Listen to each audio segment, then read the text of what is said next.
بسم الله الرحمن الرحيم الحمد لله رب العالمين والصلاة والسلام على أشرف الأنبياء والمرسلين محمد رسول الله صلى الله عليه وعلى آله وصحبه وسلم تسليما كثيرا كثيرا. فما بعد, my brothers and sisters, there are two words in the language, in English language, which we conflate and confuse ourselves with. One is the word expensive and the other one is the word valuable. I want to propose to you that these are two completely different things: expensive and valuable. So what is expensive and what is valuable? My definition of something that is expensive is that what you pay for it and what you get from it. You pay more than you get. So when the return is less than the investment, that is expensive. But where the return is more than the investment, then that is valuable. That's not expensive.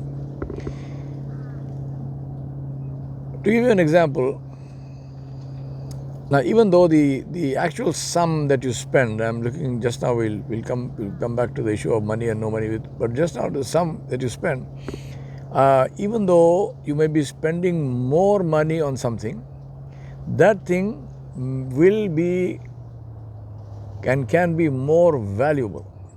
Whereas something on which you spend less money can be expensive.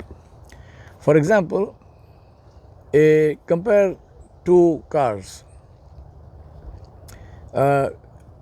Compare a cheap car, say for example a Tata Indica, and compare that with a BMW.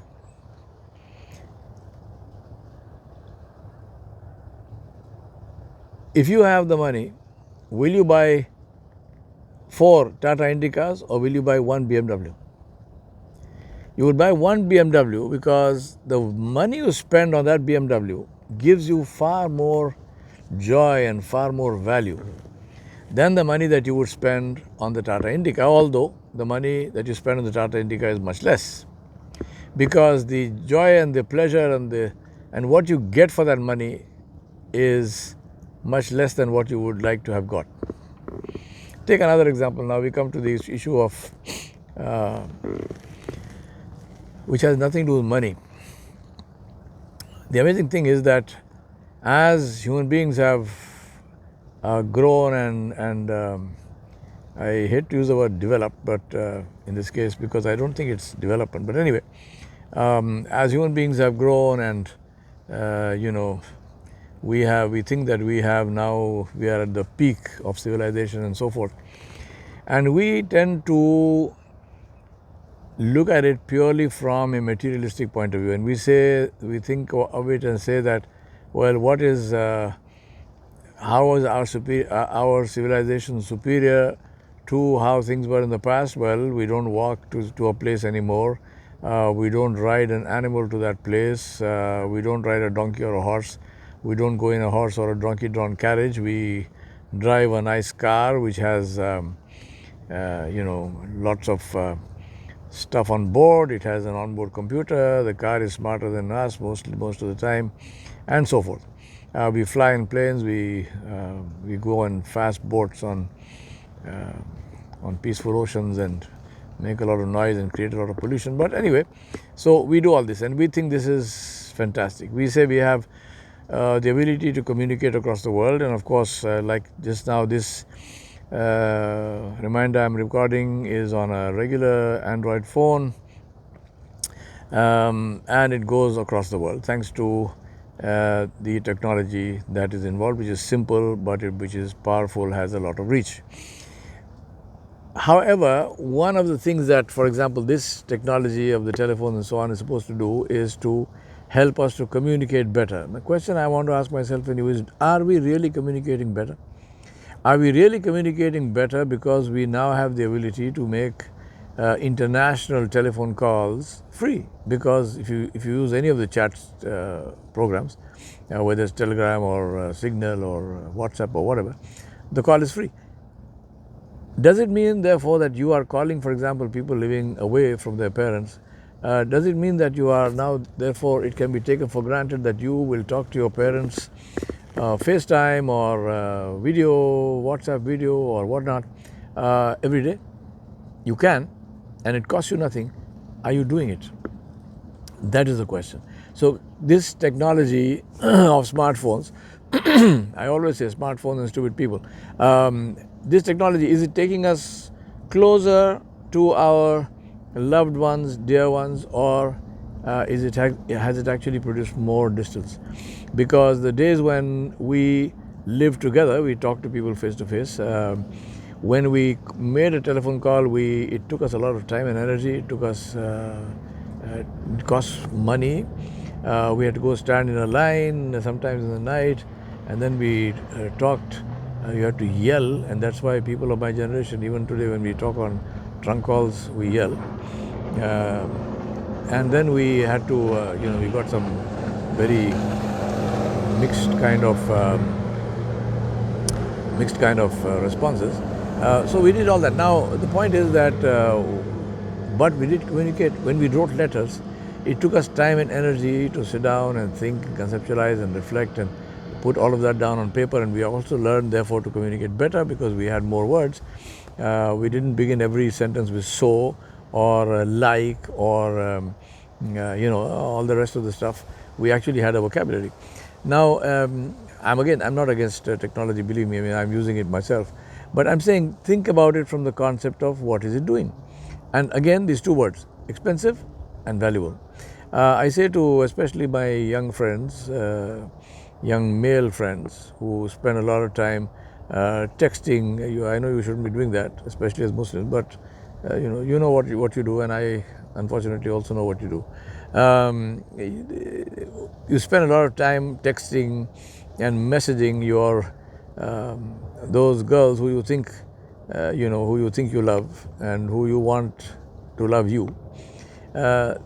Ask a question: how many of you send one text message, one really from the heart, sincere message of love and gratitude to your grandmother